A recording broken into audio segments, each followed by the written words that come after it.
Oh, hello, everyone. Welcome, welcome. We're getting started now. My name is Brian Harrison, and it's my honor to be part of Osher Lifelong Learning Institute, or OLLI, at Berkshire Community College.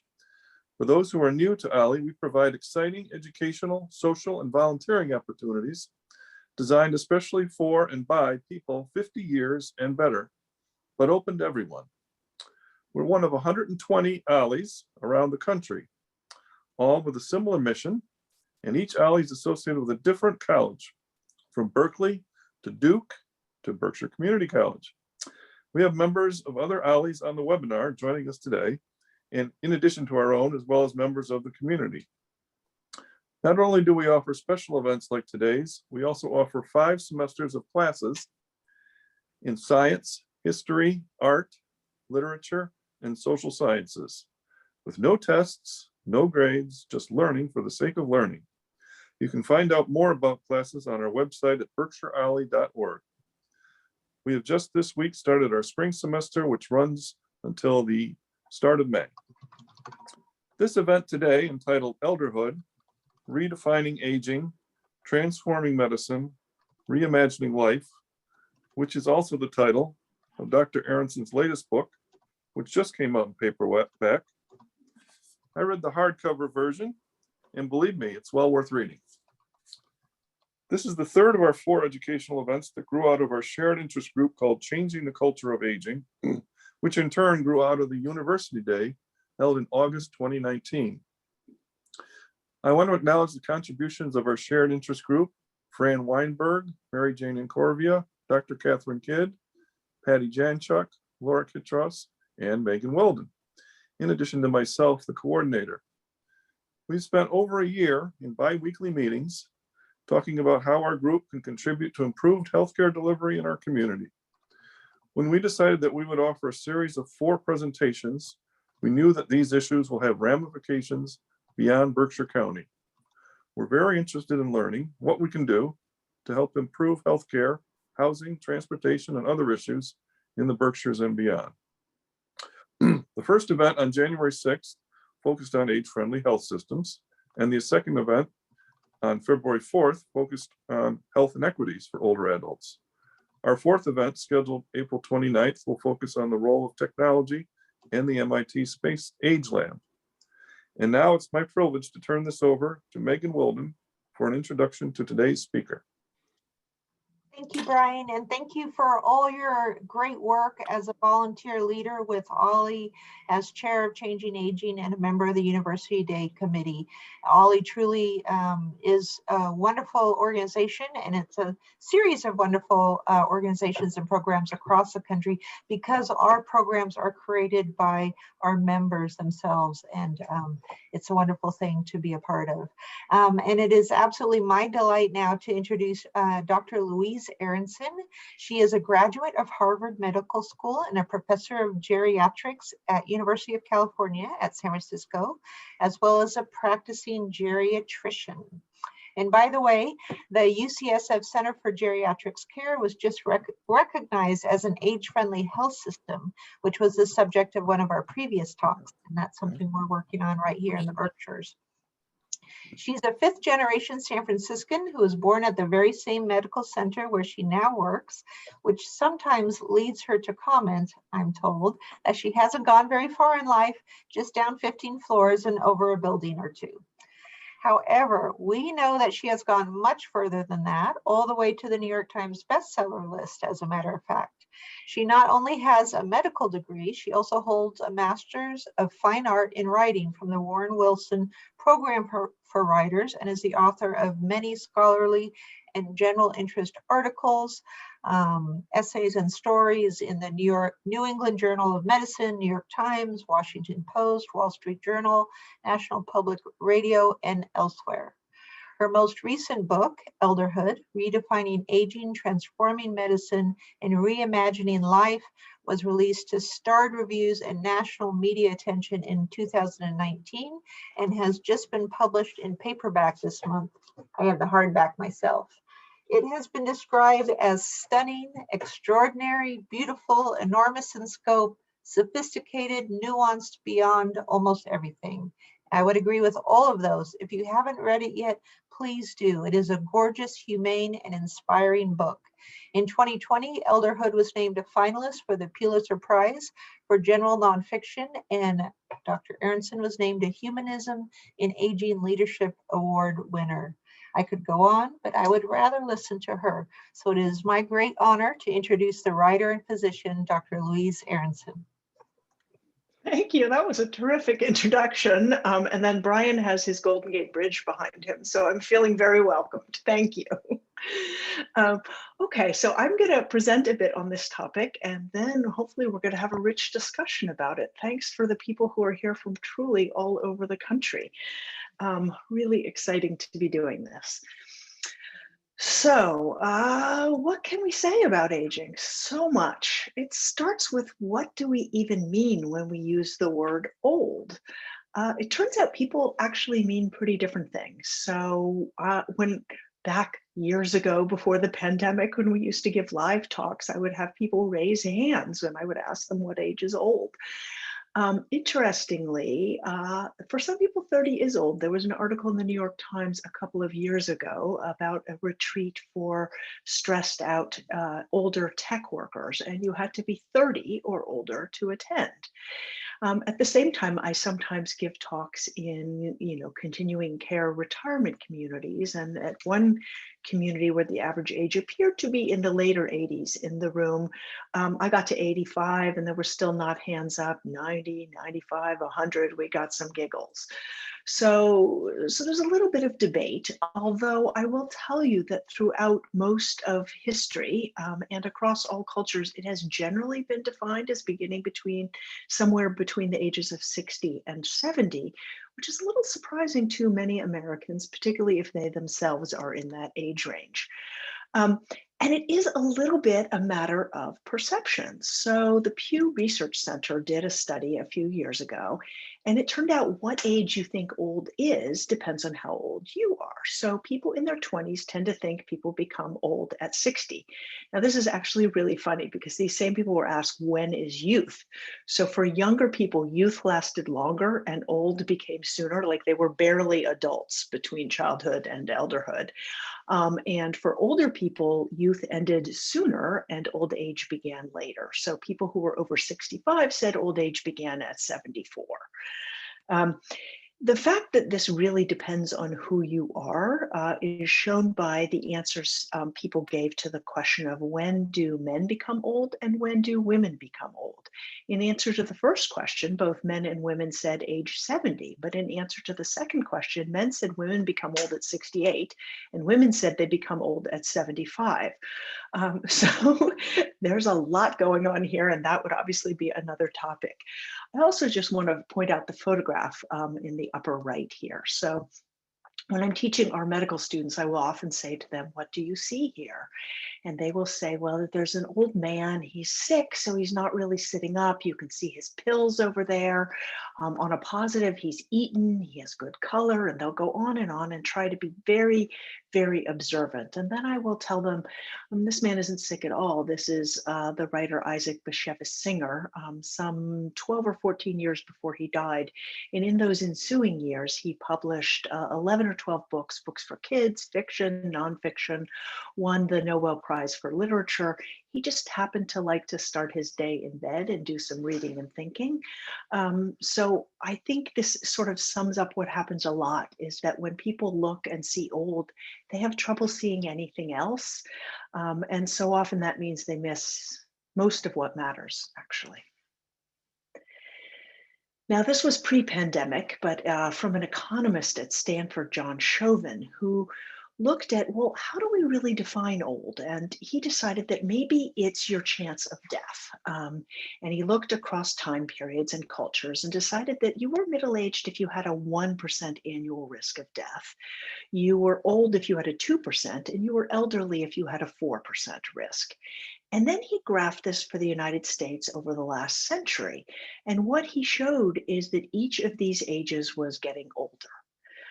So is old age getting older? Were the people age 65 plus in the Pew study right that maybe now it's moved to 74 from its traditional position between 60 and 70? Maybe, maybe not. We're gonna delve a little deeper into that. But what we do know, what isn't news to anybody, I don't think, is that over the last century, we have come to a point in history where we live many decades longer than human beings did throughout most of history, and that there are unprecedented numbers of older people. This offers tremendous opportunities, and it also gives us kind of front row seats at figuring out what this is going to look like. Something I find pretty exciting. But does age matter? Yeah, it does. Age does matter. So this is a graph, and don't worry, there won't be too many of these for those of you who aren't graph people, but it's from the Centers for Disease Control from last summer, looking at COVID deaths by age. And what you'll see is that people 44 years and younger had barely any risk of death. You got over the ripe old age of 45, so people age 45 to 54, their risk actually tripled from people a decade younger. And then it just gets more so from there. With each passing decade, the risk of death from COVID went up significantly. So age matters. But once again, age isn't the whole story. Age in and of itself just brings certain attendant risks and opportunities. And that's what a graph like this doesn't show, even as it does show that each of the decades of our lives are distinct in ways that matter both biologically and socially.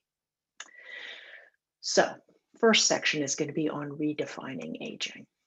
This, for those who can see, is an extensive list of all the words that people love to be called when they're old. For those who've just phoned in, this is a blank piece of paper.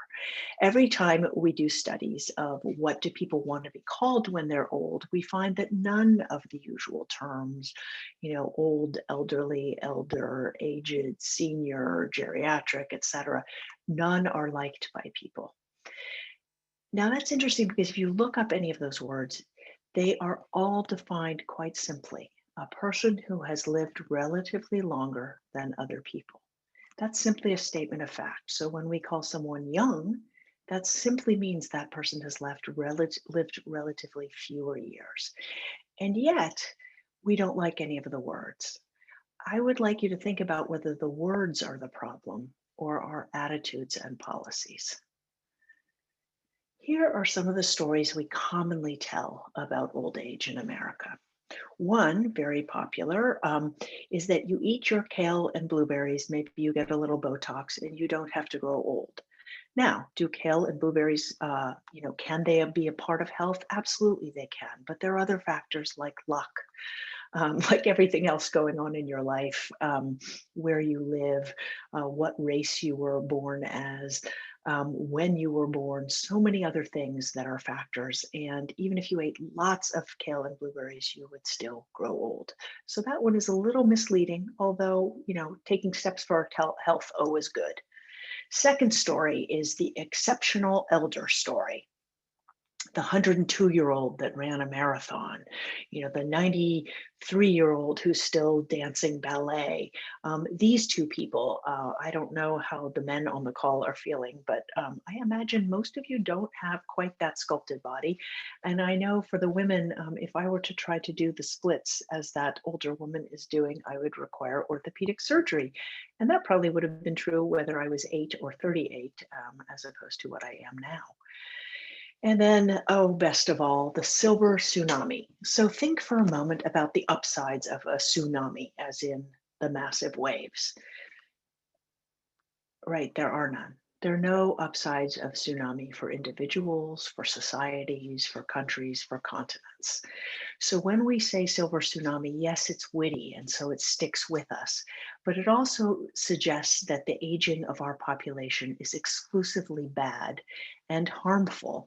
And it also pits older people against younger people as if being old wasn't in the future of those younger people. It is counterproductive for citizens of all ages. We also get messages like this. Here's this like stunning young woman, probably in her 20s, um, in an anti-aging commercial. I don't know what you could do to improve her looks. And we also know that anti-aging products sell in huge numbers, and we all keep aging and getting wrinkles. So there is something intrinsic in us, that we fight against what is natural and normal. And I'm going to hopefully convince you that that is bad for our health and bad for our societies. There is also something called the American Academy of Anti-Aging Medicine. Now, normally when we say anti, we're sort of like currently we're talking a lot about anti-racism. So we're against the thing that's against the category of humans. But this is actually medicine that's against a process that is normal and natural and begins, it's actually debated. Does it begin in utero? Possibly. Does it begin at birth? Also possibly. Certainly we know that development, if we're going to distinguish development from aging, happens physically in sometime into our teens, and intellectually and emotionally into our early 20s, and thereafter there is aging. So to be against something, the other option being death, seems sort of counterproductive. And yet there are very many people in this sector, and actually it's a for-profit area of medicine that makes a lot of money, usually by selling things with poor science. Age is just a number. We know isn't true. If we didn't know that before this pandemic, we certainly know now. Age matters, and that's actually a good thing. Our lives change as we grow older. That makes it more interesting than staying in the same place in perpetuity. What we see also matters. So this I have borrowed from the sort of British philosopher or media man, John Berger, who died some years ago. But in the 70s, he had a television show and then a book where he talked about how what we see really depends on what we're told and what's going on in the context. So many people are asked to look at this picture, and some people may recognize it as one by Van Gogh. And people will notice the bright use of colors and the wavy lines as sort of typical of this period in art history. The birds, those of you who've been locked up in apartments or houses for some time may be kind of envious of somebody being outside. But what we see and what we prioritize in this painting really changes if we're also told that this was the last painting he made before committing suicide. Then you see a path to nowhere. Then you see darkness in the sky and birds circling. So what you know really changes what you see. Similarly, here is a photograph of an older woman. She's alone on the street. She's probably in her 80s, hard to tell exactly. She's got a couple of coats. We know older people get colder. We know older women often do end up alone because women live longer lives than men. And old age is so diminished in our society that we don't even sort of hear about the premature deaths of men compared to women. Something that I believe if men were dying in such numbers at younger ages, we would be talking about. So there she is by herself, bent over, alone. But then you show her another picture of that same woman around the same time, and it was Ruth Bader Ginsburg. Yes, she was widowed. I actually cropped out her bodyguards, and she was on her way to work. So what you see really depends so much on what you're told. And that's actually good for aging because it means we can change these stories to better reflect what is real and true and the fuller narrative of what old age means. One of the ways we can do this is to acknowledge what is known as the U-shaped curve of happiness. So you can sort of see a U here where happiness is relatively high in youth and somewhat in people's 20s. And it has its bottoming out period in the 40s and 50s. And then it goes up into our 60s and is quite high thereafter, although it does come down as people become the oldest old. But it's still better than middle age. Is this a story we hear about often? No. Now, some people even push back about this, but there was a recent analysis by an economist looking at all the studies of this, and it again shows to be true for all but the poorest countries. So it's pretty interesting that people get more happy across countries, across time zones. Their anxiety also drops and life satisfaction goes up. You see the U shape even better here. Now, does that mean that absolutely every 74-year-old has, lifetime high satisfaction? No, these are averages, but it is a story we do not hear very often.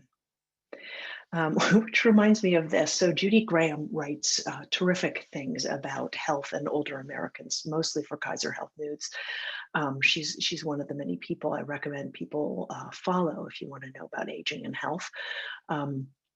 And she published this a couple years ago, why so many older Americans rate their health as good or even excellent. And she documented it based on many, many studies. And then she tweeted that on her Facebook page, the first responses she got were denial, denial, denial. So this is one of the problems with how we talk about aging. When people hear good news, they literally can't hear it. They assume it's denial. Now, were people in their 70s and 80s saying they felt exactly the same as they felt in their 20s, 30s, or 40s? No. They were saying their health was good or even excellent for someone in their 70s or 80s. Maybe they weren't ambitious enough, or maybe, as the studies show, their health was more than adequate to do the things they wanted to be doing. And that was what mattered most to them. And yet, even people who mean well are part of the problem. So this is actually from my own professional group, the American Geriatric Society. And they keep writing articles which say things like, words like aged or the aged, elder, the elderly, and seniors should not be used because they connote discrimination and certain negative stereotypes. And that we should all use older adult or older adults instead. I actually think that they've got the wrong problem, right? They're blaming words for discrimination. It's the actions, the policies, the misconceptions that are discriminatory. The words themselves are not. If you call someone's child a toddler when they're 2 or 3 years old, nobody yells at you. If you call them a teenager when they're being incredibly annoying at 15 or 16, they will just shake their heads sympathetically. If you call someone's 20-year-old a young adult, if you call someone middle-aged, we just accept these as descriptor terms for certain stages of life. The prejudice comes in about old and what it means in our society, not these words. And when we use words like older adults, I think we actually make the problem worse for 2 reasons. One is older is a relative term. I am older than my students, the vast majority of whom are in their 20s. My mother is 30 years older than me. So she is an older adult compared to me, but she is also old. She will be 88 this year. At some point, we are simply old. So we need to be able to own that. If we want policies, buildings, programs, opportunities for old people need to exist and they need to own their oldness. Analogies for other movements have been, we're here, we're queer, Black is beautiful. All these things have been reclaiming the terms that were previously used to disparage whole large segments of the population. By saying older adult, we also reinforce the notion that everybody of value is in adulthood, and that both children and elders are beings of lesser value. And I really disagree with that. So I try to use some of these terms, and I actually think, given the breakdowns in our very different experiences, if we're going to say legally old age begins at 65, well, then I know people who've lived, 40 or 50 years beyond that. Surely in a half century in which most families have 2 to 3 generations of people in them, we need more than one term to encompass that. And so maybe we need to be using these terms, as I do in the book, for different substages of elderhood. Speaking of well-intentioned programs that went awry. So I don't know how the Berkshire folk feel about the city of Boston's anti-ageism campaign, but I have a few qualms with it. This is one of its pictures, and in it you have this stunning 86-year-old, and she says, "I'm a lot of things, but over the hill isn't one of them." Well, we usually think of a hill as something that has a big ups, an incline for a while, a peak, and then a downhill. The peak is usually around in the center, whether we're doing this as a sort of mathematical bell curve or a child's drawing or even a narrative arc. So in all settings, the peak tends to be towards the middle. Now, if that's the case, I mean, clearly this woman is going to live into her 90s unless something goes very wrong.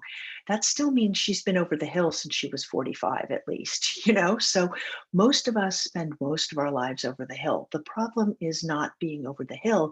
It's that thinking that people who are over the hill have no value. That's where the mistake is. And we need to call out the right part of the problem.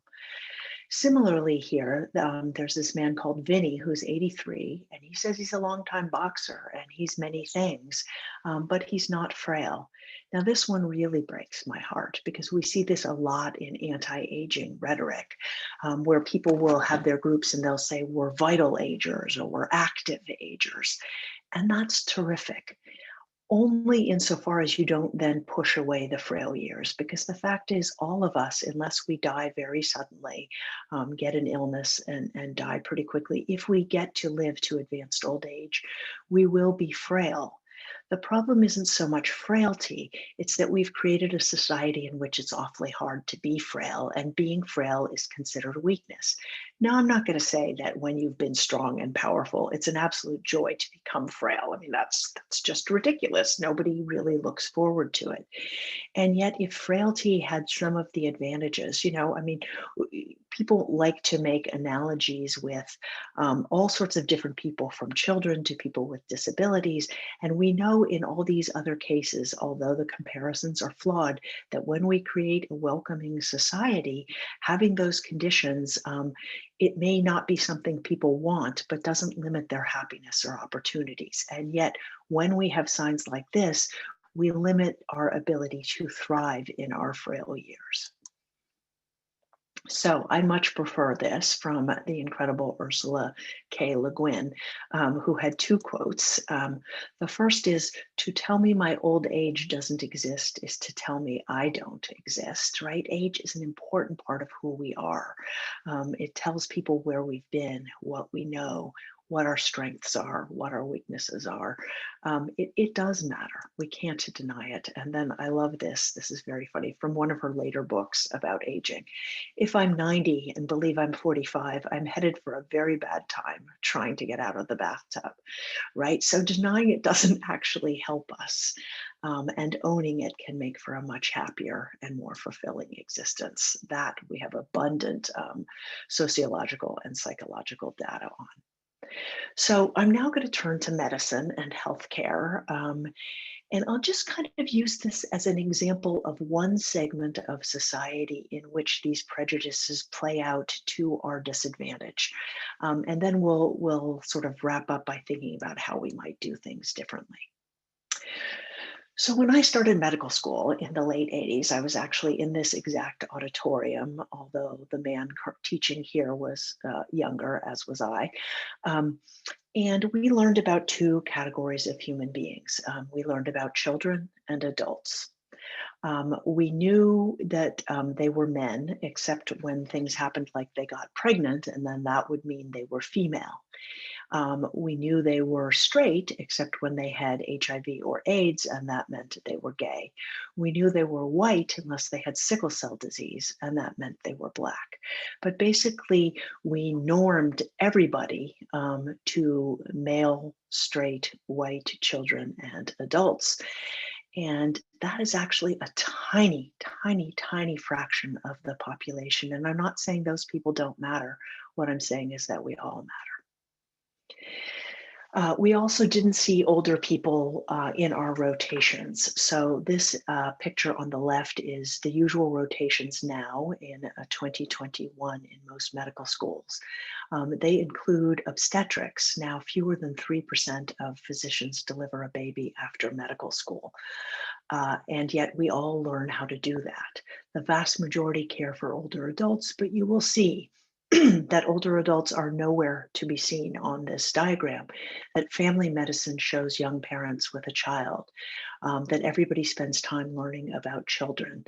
And yet there's no representation of older adults. This despite the fact that when you look at hospitalizations, older adults are disproportionately in the hospital. So depending on where you are, on average in the US, older people amount to about 17% of the population. And then depending on the health system, they may be anywhere from 35 to 60% of hospital admissions. And an equal, if not larger, number of outpatient visits. So you'd think you might want to be training people about that, and yet we do not. Similarly, when it comes to research, if all those people are using healthcare, they are getting drugs and procedures that have been studied. And yet there have been laws for the inclusion of women, minorities, and children in medical research, for women and minorities since the 80s, for children since the 90s. And that actually came about because they were not included. So some of the earliest research, some of the world-changing research on heart disease, for example, was done just in men and mostly younger men. And what they found was that when they applied those results to women, it worked okay. It didn't not work, right? Anybody who's older and has benefited from medicine knows it does work some of the time. But what happened with women was that it failed much more often than it did for men. And in fact, the way they presented with heart attacks was called, and still is called, atypical. So atypical chest pain is chest pain that is typically had by women. Women now have more heart disease because they live longer than men in this country, and yet their presentation is still called atypical. This is why we needed inclusion of the people to whom the research results applied in studies. So in the 80s, we include women and minorities, people of color, and in the 90s, we include children. When did we include older adults, those high utilizers of healthcare? 2019, very, very recently. That is structural ageism. That is ageism so baked into the parts of medicine, they don't even see it. This despite data. There's a lot of talk in healthcare about evidence-based medicine. So this is from 2008, where we see that the risk of adverse drug reactions goes up with age. And actually it breaks down further. Here's this 65 plus category, which we know isn't so helpful. How do we know that? Well, if you look at the categories of old age, the blue line here is people in their 60s. The green line showing even more harms, people in their 70s, and the red line showing the greatest harms, people age 80 and older. So we had this data, and yet we didn't think it would be good to study the drugs on older people if we were then going to prescribe them for them. So I showed you earlier a graph of the CDC's data on COVID among different age groups, and they really broke it down by decade. But this, unfortunately, is the vaccine schedule for this year. So for children, there are 17 subschedules you'll see from birth through age 17 to 18. And these are arranged based on three factors. One is your biology, which changes as we move through the age years, social behaviors, which also change, and immune systems, which change as well. So terrific. We've got 18 for kids. We know kids change at really fast rates. We have 3 for adults now. We used to have 4, but we've got 3. I think we all know that the changes of adulthood are more subtle than the changes of childhood and elderhood. But then look what we still have. We have age greater than 65 years as a single category. This despite the fact that people have actually been doing research showing that the uptake of common vaccines goes down with increasing age, and there are ways of mitigating that. So some of you who are over age 65 may be asking for the high-dose flu shot. That is a flu shot in which you get 4 times as much immune stimulus as an adult would, an adult under age 65. in order to mount a larger immune response. And what that shows is that people have better responses. They're less likely to get the flu, be hospitalized from the flu, need intensive care because of the flu, and die because of the flu. There's actually been another study using a diabetes drug to prime the immune system, then giving the flu shot, and it also works better. So there are now a couple of decades of research showing the same way we do booster shots for kids, we need to do things differently for the older immune system. And yet our highest ranking health organization, the Centers for Disease Control, doesn't acknowledge any of the biological, social, or immunological changes of people over age 65. The biases of flu are many. So these are some reports, one from Stat News, which is a good source of health information started by a group at the Boston Globe. So they were talking about how, this was 2 years ago, hospitalizations from the flu were on the rise, and acknowledged what we've known for years is the highest rates are among kids under age 4 and older adults. Neither have immune systems that work as well as those of healthy adults. So then here's where we get into trouble. Last week, the CDC reported that 4 more children have died from flu this season, bringing the number of pediatric deaths to 11. Now, a dying child is always a tragedy. But what happens if somebody age 65 and older dies of the flu? They're doing fine, they get the flu, and then they're dead. Shouldn't that matter? When there were 11 pediatric deaths, there were over 10,000 deaths in older adults. Do none of those lives matter? I have trouble with that, the relative proportion. So why did they not report those numbers? So this from California, I'm just going to read part of it. Though people age 65 and older are the most vulnerable to flu, reporting their deaths is problematic for 2 reasons. It would require too much time and money, and their cases are often complicated by multiple health problems that make pinning a death on the flu challenging. Now, the amount of time and money that we spend already on drugs that don't do any good but make a lot of money for a lot of people dwarf the amount of time and money it would take to track flu in older people. And yes, multiple health problems are complicated, but if we don't tackle that, we're never going to know how to take care of older people or younger people who have multiple health problems. Also, let's say you have multiple health problems and you're living your life. Yes, you take some medicines, maybe you go to physical therapy, who knows? But you're living your life, you're doing just fine. Then you get the flu, then you go in the hospital, then you die. I think we can safely say that flu was a major player in your death. That doesn't seem actually all that complicated to me. And yet I'm really picking on the CDC in this talk. I didn't quite realize, but here we go. I'm going to pick on them again. So this is their COVID outward facing page. So not for health professionals, for everyone. So things you need to know, symptoms, testing, vaccines, et cetera, et cetera. Terrific, great information. Oh, and look, there's a pullout for children and teens. And when you do that, you see all the special conditions for children and teens. That is fantastic. Look at that. Now, children and teens, their risk for COVID in the current data. So if somebody is between the ages of 5 and 17, and we use those as the norm, older people have from 1,100 to 7,800 times the risk of dying of COVID. And children they have much lower risk than even adults in their 20s. And yet we have a 9 pullout item for kids, and you can't even find older adults. What you have to look under is people at increased risk. And then it just talks about people with certain medical conditions or people who need extra precautions. Imagine a pandemic that was affecting children or adults to the degree that this one has affected older people. It is inconceivable that we would see a huge pull down menu for older people and nothing about the group who is being most affected. And these are the numbers I was referencing. So scary numbers, but I want to emphasize that yes, these numbers are scary and part of that is risk, but a huge part of this is our policies and social decisions. The fact that people with COVID were sent out of hospitals into nursing homes, the fact that nursing homes didn't get testing.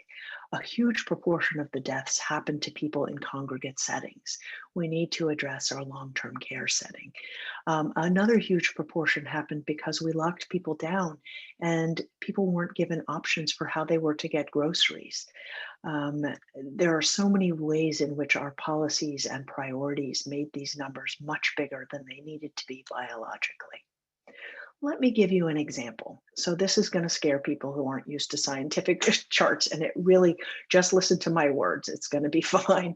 So what they took was two large groups of people in nursing homes, one in community settings, one in veterans hospitals or veterans nursing homes. And they looked at people who tested positive for COVID and checked all their temperatures. And what they learned was that that in frail older people, the CDC's temperature cutoff for COVID testing. Now, remember how long it took us to get testing in many parts. The CDC's cutoff was too high. As we age, we tend to have a lower basal temperature and we tend to have more trouble raising a fever. So people who needed COVID testing might not have qualified based on the fever limits that were set for adults, not for older adults, because the CDC doesn't see and treat older adults as a separate category. This literally killed people. It also meant people who needed tests were not getting tests. We saw this in my medical center, and my colleagues saw it all across the country. Indeed, we knew this was going to happen, partly because we knew that older adults run lower basal temperatures, something most generalists and internists do not know. And we had heard from Italian geriatricians that they were seeing this in Italy. So we have expected this the whole time. We have informed the CDC and public health departments, and it remains not on their list of presenting conditions. That's a big problem. We also saw states acting as bad actors. In my own state of California, the governor wanted to cut community-based services for older adults. Now, part of the media storm that has been problematic with COVID has been it has reinforced the misperception that many people have that most older people are in nursing homes. Now, all of you know that isn't true. In fact, 1% of older adults are in nursing homes. And most people live in the community, want to live in the community, want to age in place, but our governor wanted to cut the services to people in the community, which would have forced them into nursing homes in the height of the pandemic, really taking actions about a population he thought did not matter. This at a time where nursing homes were also being treated as the second-class citizens of the healthcare system. They were having trouble getting testing and PPE when hospitals were having a better time getting it at this point in the pandemic. Meanwhile, we heard from a famous actor that it was disgusting how easily they could get tested. Anybody who's watched television has seen how many programs people were not wearing masks on, programs filmed last year. That was because they had daily testing. We saw White House events where people got together in ways the rest of us did not because they had daily testing. We saw sports games because they had daily testing. But in the places where people were dying, there was not daily testing. And a more ubiquitous sort of analog to this is, can you imagine a virus that preferentially affected people, say, in their 30s and 40s? Don't you think we would have changed what factories did to make N95 masks for all those people so they could go about their lives? I suspect we would have, and yet we never offered those masks to the people at highest risk so they could get out and exercise, do shopping, etc., without fearing for their lives. And it became open season. It became, fine to be ageist. This may have increased ageism. So this woman tweets, "Fine, you can call me a grandma killer." Well, imagine taking out another category. Fine, call me a kid killer, call me a woman killer, call me a killer of, pick people from some ethnic group. We do see this, but people don't usually say it so blatantly. And the irony here is she's othering them. She's saying as if older people are some foreign other species. And yet there's a picture of her here with one of her children. I looked up, she actually does have children. And this makes her what my colleague Joanne Lynn would call a grandmother in training. but she so others herself from old age that there's no empathy, and no sense of communality. And look at all the people who liked this. It's obscene. Time magazine said the road to recovery, how targeted lockdowns for seniors can help the US reopen. And I feel like the US here is somewhat ironic. It's like there are seniors and there is us. Particularly ironic because at this point we had two presidential candidates, both of whom were seniors. Nancy Pelosi at age 80, Tony Fauci at age 80. It's as if seniors or older people are an abstraction you can just get rid of, and those you can see and hear and talk to and about don't actually count as seniors. This is one of the reasons everybody who's older needs to own that, so that the reality of people being intrinsic parts of communities is brought home. And an international journal wrote, "Is age discrimination acceptable?" right as the anti-racism movement was picking up. You can't be racist, but by all means, go ahead, be ageist.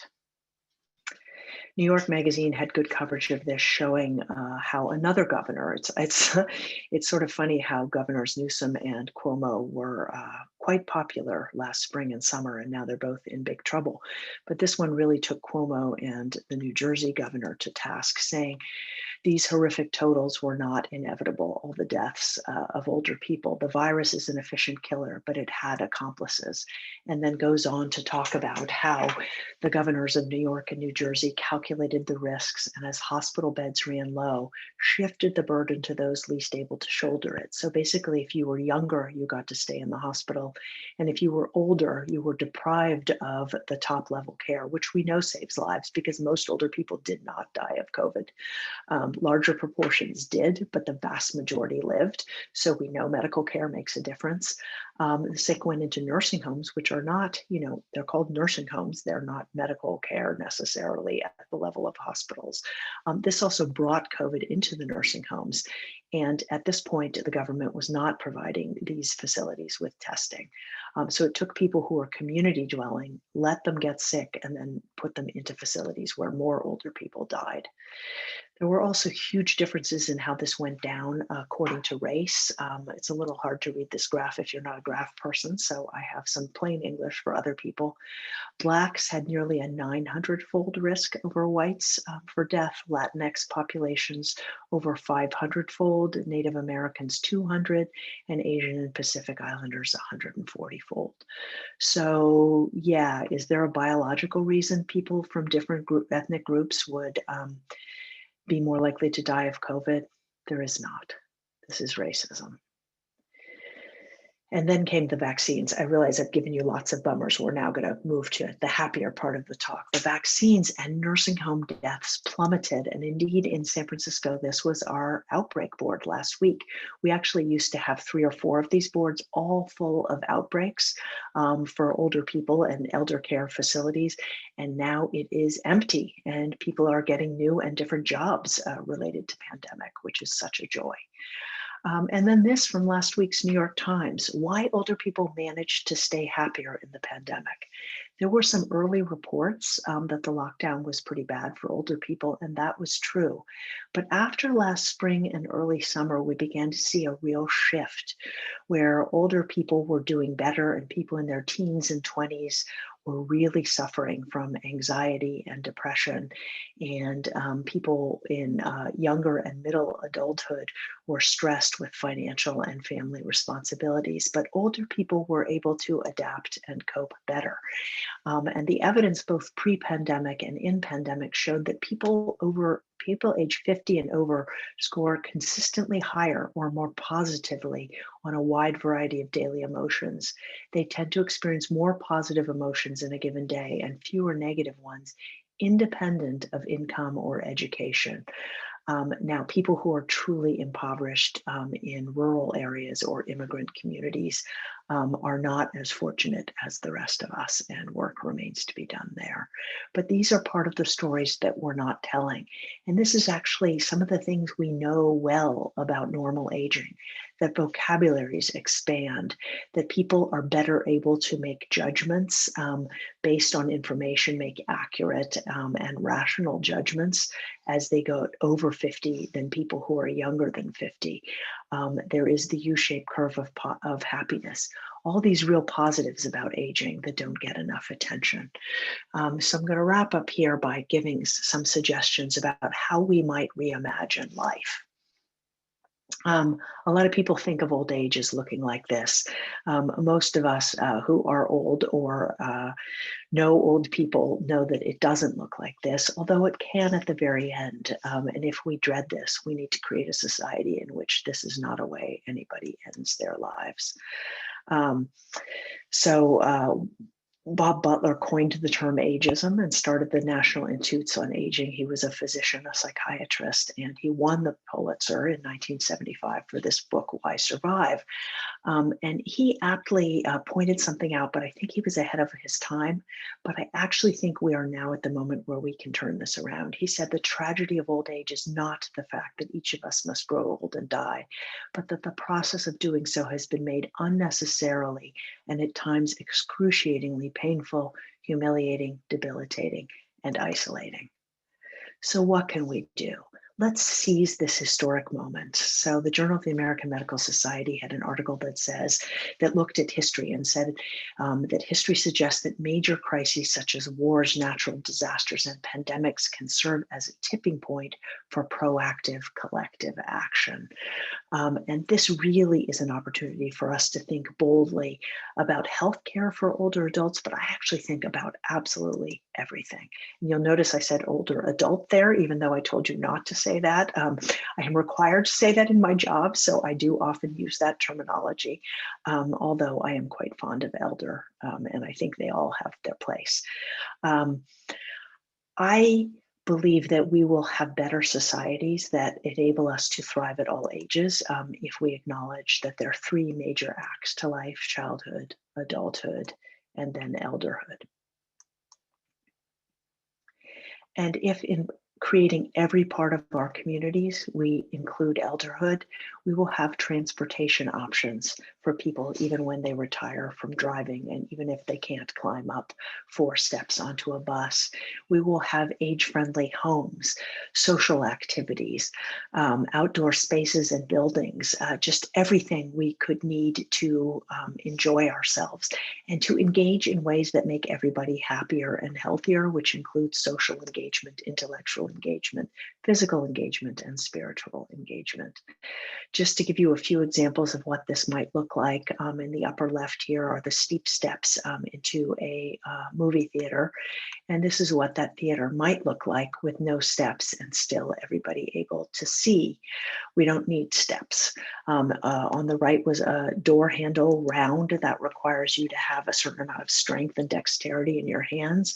A lot of us develop arthritis in our hands as we grow older, women a bit more so than men. But if we had these door handles, everybody could use them. In fact, I found these pretty wonderful in pandemic because when I didn't want to use my hand, I could use my elbow. Just goes to show what's better for older people is often better for everybody. And then you see this stylish bathroom. And let me just admit that we can't all afford a bathroom this stylish, but it's easier to find pictures of stylish bathrooms than realistic bathrooms. But it's not very age friendly. The tub is maybe 2.5, 3 feet high. And instead you might have this, which is also stylish, but makes some accommodations to age. And there are many more ways of doing this and many more architects and designers thinking about how we can have style and function together as we age. I like to give people a minute with this picture in the lower right to say, what is that?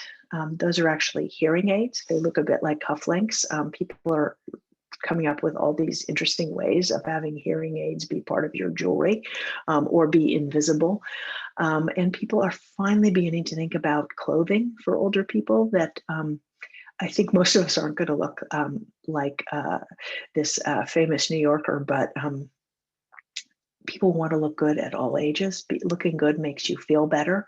But things change as we get older. We get shorter, our ribs are closer to our hips, and we require different sorts of clothing. We need to demand the clothing we need. In healthcare, we need to foster anti-ageist healthcare systems, which means every time people are talking about children's hospitals and adult hospitals, we need to ask what they're doing for elders. And when we're hearing about pediatrics and adult care, we need to ask, what about geriatric care? I like to talk about computers when talking about all the things we can do to make society better. Computers were initially these very big, ugly buildings, building size machines. When I was in college in the 80s, it was a whole city block for the one computer. Then we got these smaller computers that were still pretty ugly and mostly used by certain sorts of people. And then this man came along, and while Steve Jobs had his faults, he said, hey, look, if it's that good, couldn't it be of help to everyone, no matter who they were? And also, does it need to be ugly? I don't think so. So much of what's made for older people is ugly and function only, whereas we make cute, colorful things for kids and stylish options for adults. Elders and elderhood need to demand style with function. They do not need to be separate. But we also need to acknowledge that ageism is one of the many problems, and racism has been problematic at all ages. We saw from the COVID data that yes, being old was a risk factor, but if you were old and Black or old and Latinx, your risk was even higher. And yet most of the topics will talk about people who are old or people from certain racial backgrounds. We need to know what happens if you're both, because most of us are both old and a particular sex, and both old and a particular race and a particular sex. And until we have the right sort of information, we will never have the right sorts of policies. And this just shows that Black Americans over age 65 are 9% of the population, but 37% of COVID cases, with a hospitalization rate nearly 4 times that of white Americans. We need to acknowledge uncomfortable facts. This includes the fact that our healthcare system and our society are not just racist, but also sexist and ageist. Think about how we have buildings for women's health. That means all the rest of the healthcare system is doing men's health. It's a little bit unclear, and we have gorgeous children's hospitals and adult hospitals. What about older people? Are we thinking that nursing homes are the places for them? They are so clearly the second-class citizens of healthcare. So I'm just going to end by, again, making a push for a full, expanded, expansive, and creative view of elderhood. This is a common portrait of the life cycle. If you Google it, and you see we've got a neonate, a toddler, a kid, and a teen. We've got 4 adults, from a young adult to pregnant parents. And then the second to last category here, I would say, are middle-aged people, people in their 50s and early 60s. And it jumps right from that to a wheelchair. I'm in my late 50s. My mother's 30 years my senior. She's not in a wheelchair, so we're not telling the whole story here. A better picture would include all the substages of elderhood, because it has as many substages as childhood and adulthood, probably more than adulthood. We also need to call out ageism. My own institution, consistently ranked one of the best in the country. And in San Francisco, known for its welcoming of diverse people, talks about all races, religions, countries of origin, sexual orientations, genders, ethnicities, and abilities. Ageism is so baked into what we do that it didn't even occur to them to add people of all ages. It's pretty much the only major thing left out. And this really matters, because at all ages, if we have negative ideas about old age, we are more likely to have heart attacks. So this graph shows the time to your first cardiovascular event, so a heart attack or stroke, 7.5 years earlier if you hold ageist stereotypes, and that includes internalized ageism. We also know that people with better attitudes, have better cognitive and physical function, and they're more likely to recover when they develop disabilities. And I could go on and on about the benefits of having a positive attitude. And we actually think this plays out in two ways. One is if you have a positive attitude, you're more likely to take the steps associated with healthier aging.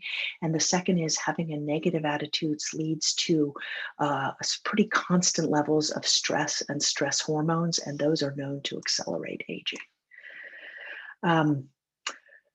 When we use the word old as singular, as bad, as associating it with frail or with other people, no matter what our age is, we tell a single story of old age. And I highly recommend this TED Talk by the Nigerian American author Chimamanda Ngozi Adichie about Beware the Single Story. In her case, it was a single story of Africa.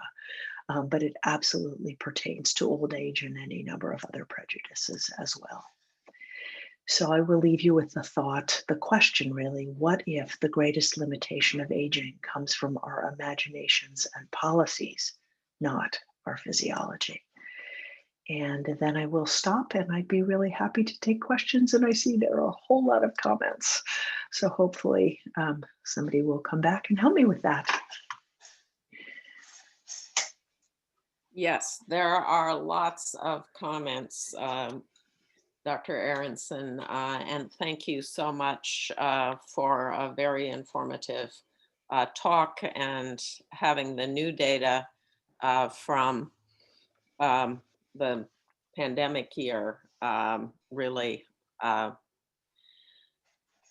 draws out some of the important issues that we're talking with. We've got many comments, some of which I'm turning into questions here. There were a number of comments as you were talking about the medical school curriculum. And a question, as older people, is there anything that we can do to advocate for change in the medical curriculum? Yeah, well, I'm not in economics, but I always feel like supply and demand seems to play out. So just demand, I think if you demand care that is informed by a knowledge of older bodies and lives, you're more likely to get it. So if at your medical center they have specialists in, often like at our place, we have toddler clinics and we have teen clinics and we have young adult clinics and we have, like menopause clinics, and we have all these different things for adults and kids, but we tend to have very little geriatrics. And I know many of our local health systems have none. So say, what do you mean you have a doctor for my kids and grandkids, but you don't have one who specializes in my stage of life?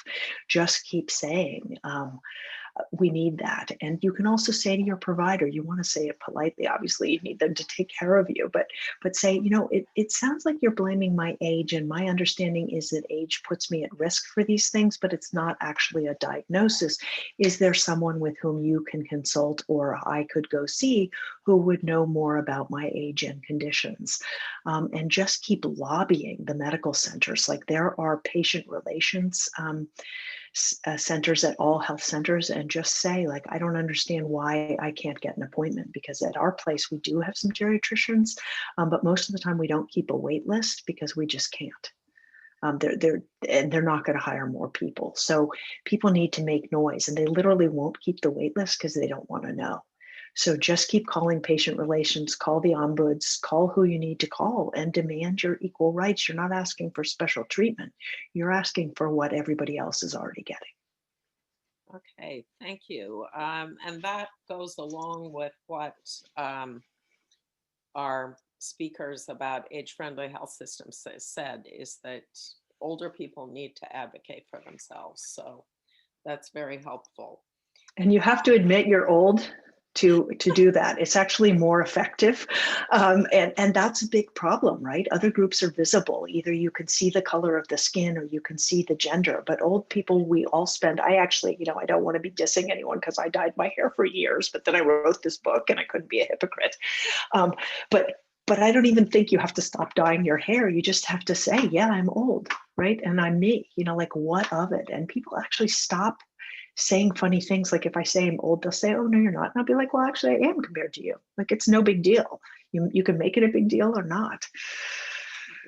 I will tell a story on myself. As we were preparing for our University Day on Aging in 2019, I had my 70th birthday, and my husband put in the church bulletin flowers honoring Kate on her 70th birthday.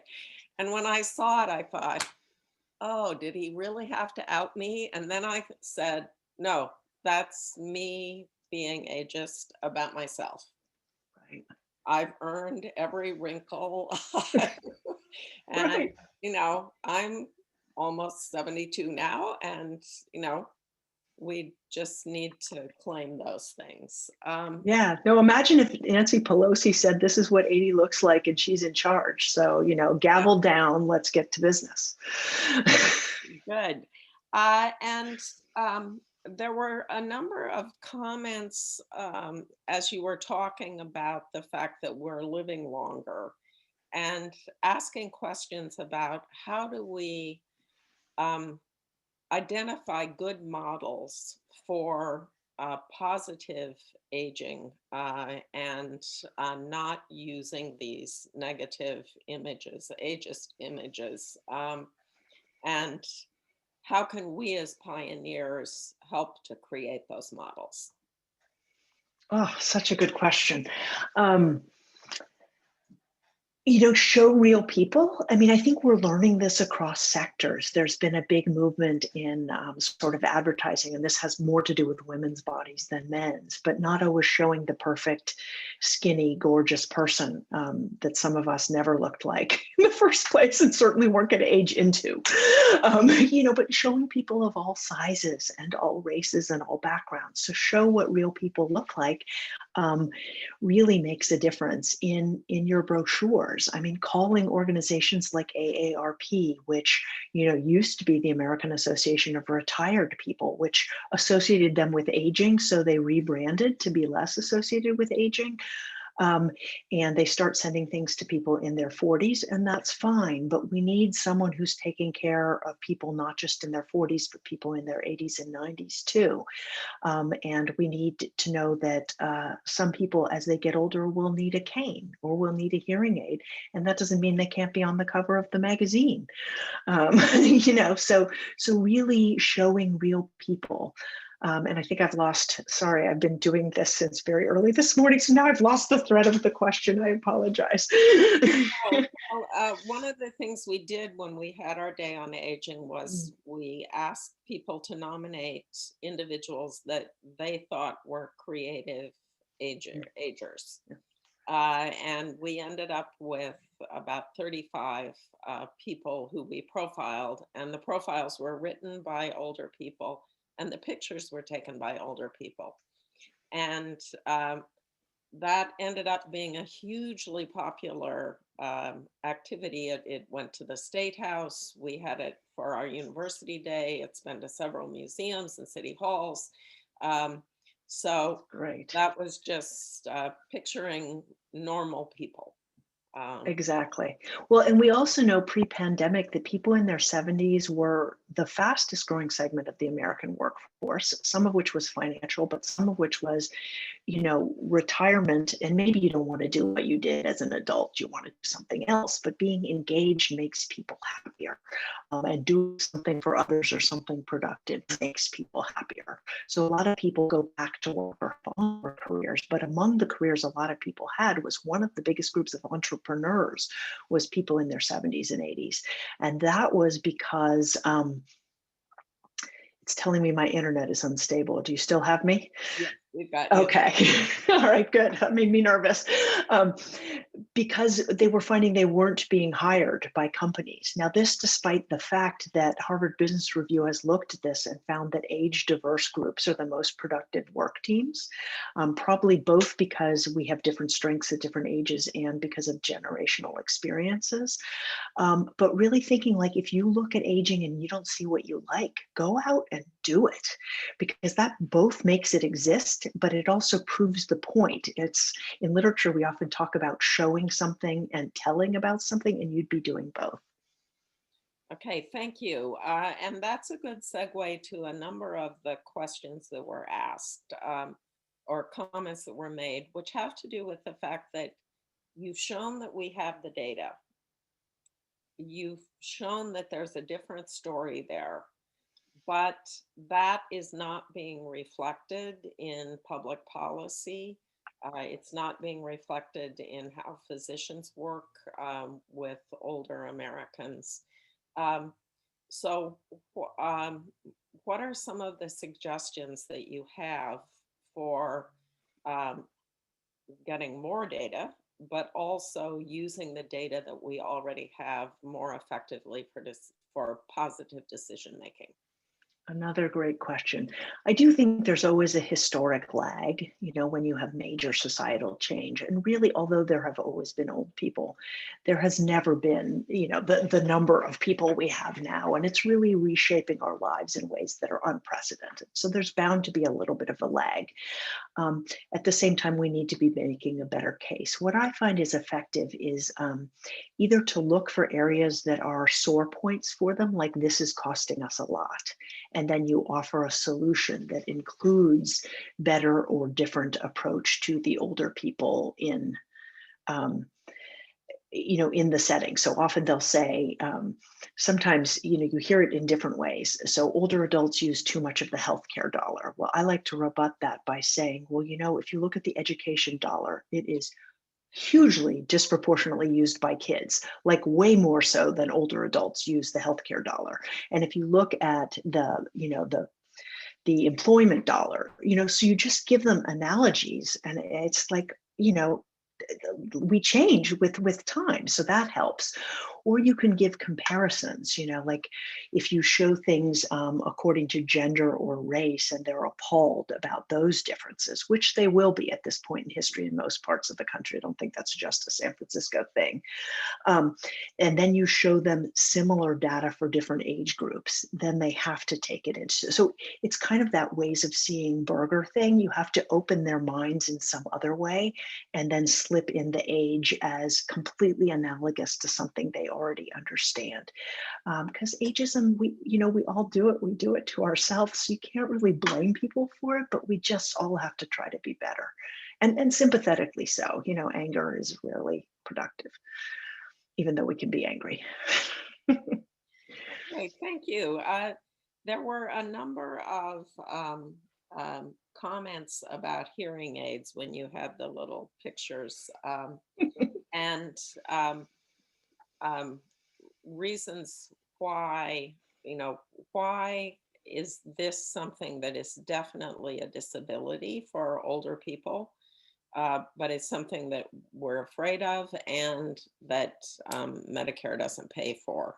So again, why does that contradiction exist, and what can we do to address it? Well, in the first place, Medicare needs to be paying for this. I mean, speaking about non-evidence-based things, we know that people with untreated hearing loss are more likely. So you develop dementia. You're more likely to develop dementia 2 to 5 times, depending on the degree of hearing loss. And if you're going to get it, you get it years earlier. So that we know is a bad and costly outcome. People end up with more social isolation, lower physical function. I mean, it erodes every part of people's lives. Medicare, if it were evidence-based, would pay for it. And if all of you could start writing letters to them saying, what the heck? We also tend to have thresholds for treating hearing loss in older adults that are different from those at which we would give a younger person a hearing aid. If this is the threshold for hearing well or not hearing well, that seems to be human. That's like a species-wide thing. It shouldn't change with age.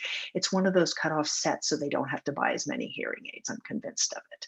And there is increasing data on that. So talk to people about that and ask for them. There is a lot more interest in this lately. And I will say that since the data on the influence of hearing on cognitive impairment, and this seems to be in several different ways. One is that you're not getting the right information.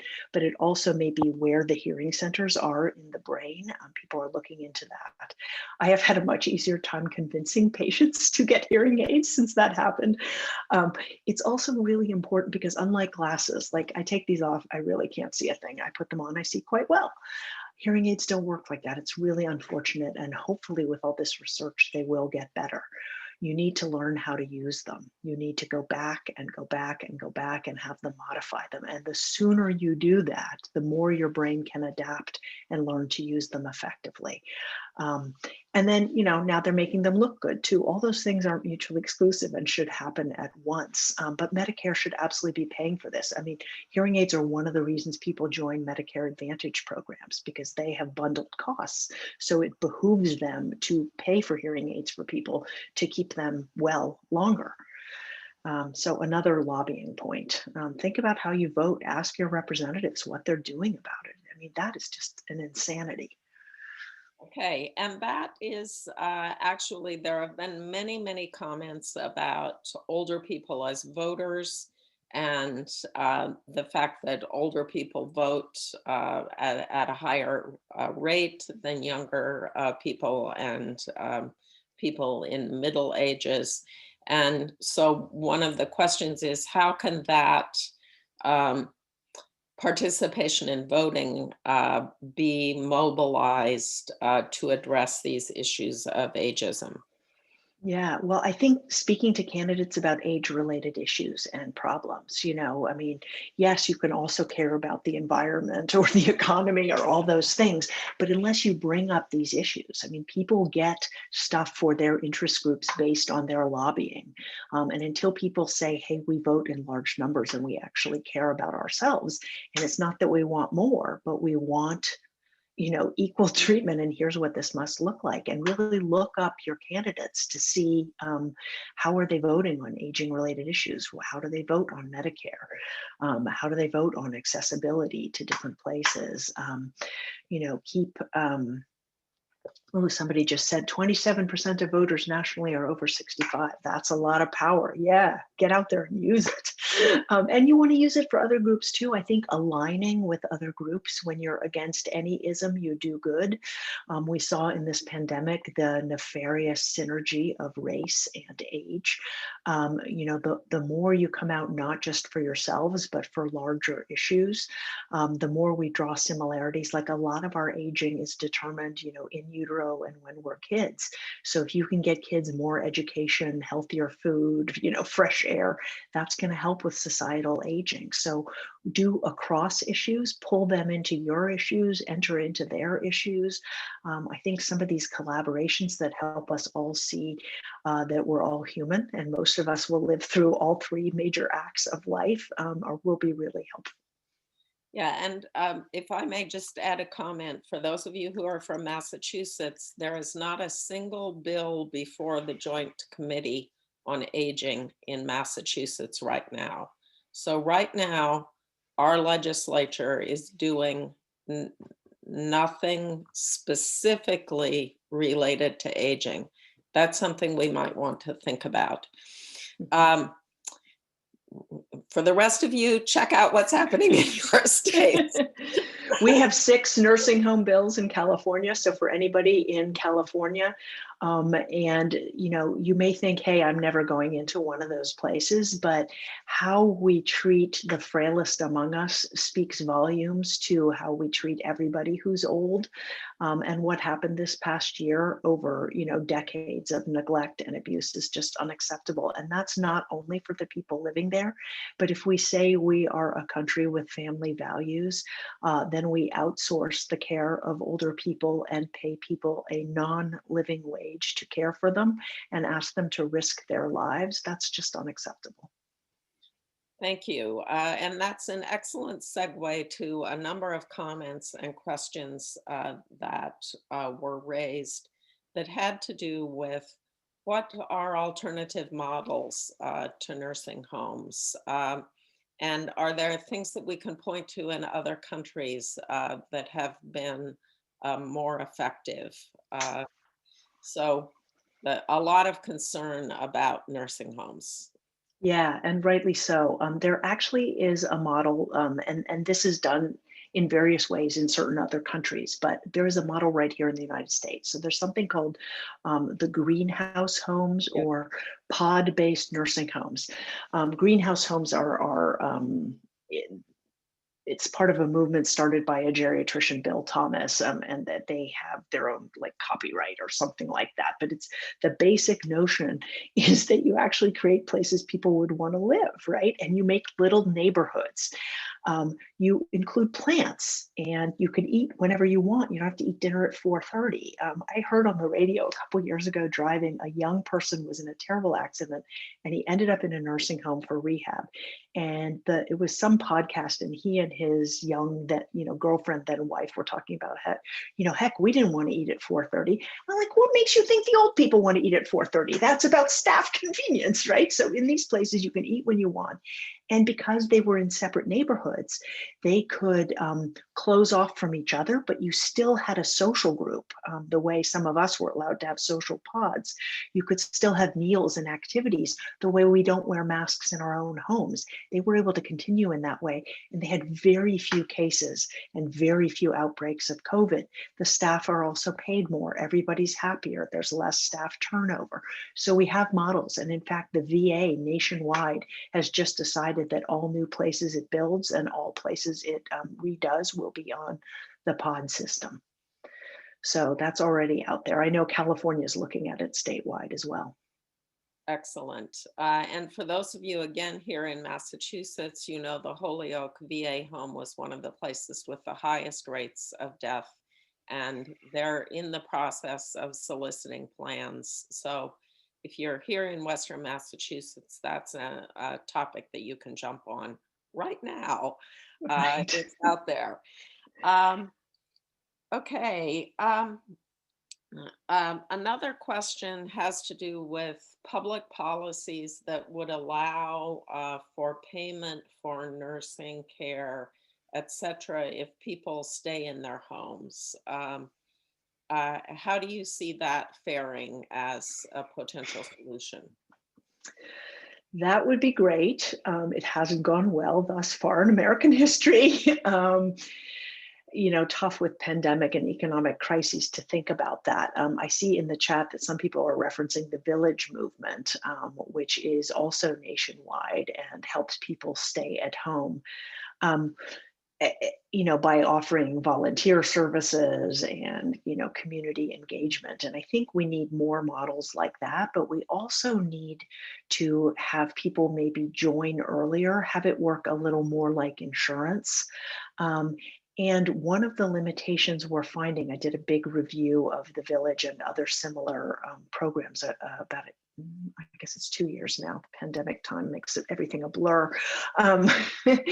But what happens is people either see themselves as, I am a fit elder, I will volunteer, I don't need to join yet, or uh-oh, I'm in trouble, I'm going to join. Now, this is not universal, obviously, but there's a lot of this.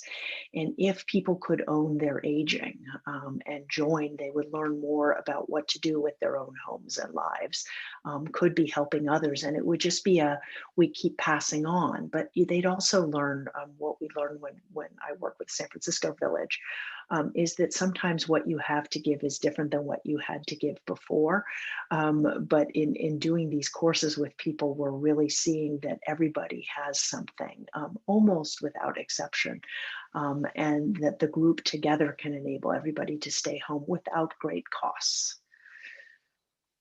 Thank you. And Shirley Shapiro, thank you for your comment about the village movement. And we do have a village movement here in the Berkshires. We have one that's based in the Pittsfield, Lenox, Lee area.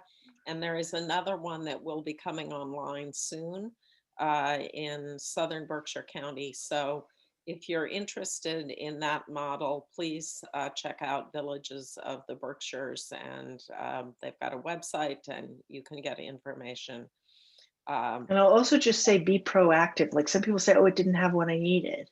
Well, then you're just waiting for something to come to you. Part of healthy aging is making it happen. Like, tell them what you need, help them make it happen. Maybe you can help them provide something to someone else. That's how these systems work. You've got to give as well as receive. Yeah.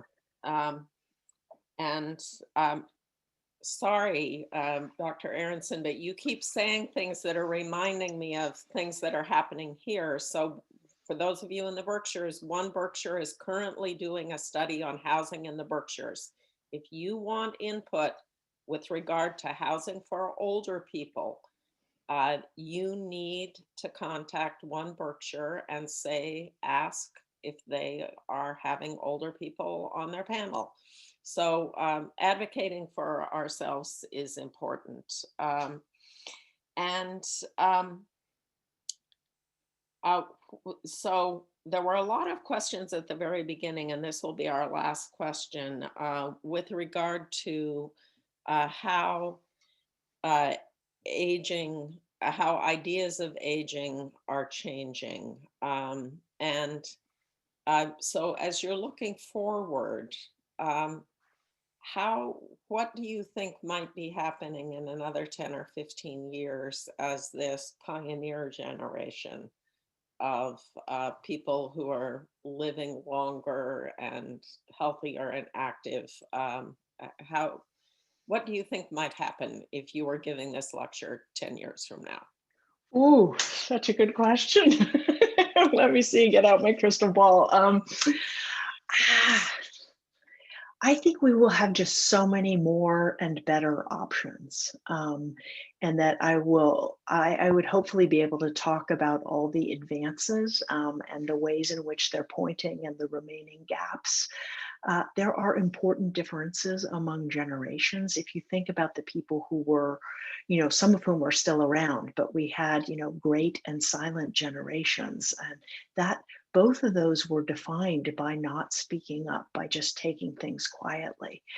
And boomers are not that. I did a panel for the Stanford Longevity Center with Rich Eisenberg, who publishes Next Avenue, which is a great online, I don't know what you would call it, like a magazine about aging. So I'll recommend it to people. And he's a boomer. So he said, we used to think boomers were about youth, but it turns out we're just about ourselves. So whatever age we are, we make things better.